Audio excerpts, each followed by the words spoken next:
The Bible talks about being owned by Christ. When you use that phrase, you're owned by Christ, I think everybody's radar goes off like ding, ding, ding. Like, wait, there's something wrong by that. Yeah. But it comes down to the word freedom. And what do we mean by freedom? I think our modern sensibility of freedom is only freedom from the tyranny and oppression.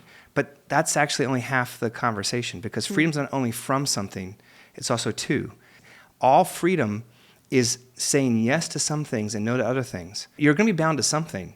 You're going to be bound to your own image. You're going to be bound to like your work or a relation. You're going to be bound to something. The most freeing thing is not to be freed from all things, because that's impossible. You're always serving something. The most freeing thing is to be bound to the one who's not going to abuse you and love you and serve you and puts at the core of who he is, service, which is him. So Romans talks about this.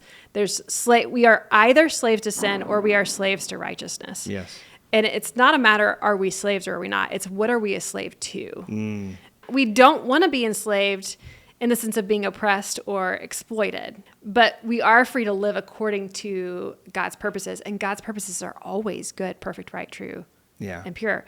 And I can't do that on my own. So by being owned by Christ, I get the freedom then to do what's good, right, and true. While human slavery often involves exploitation, yes, the ownership of Christ brings transformation.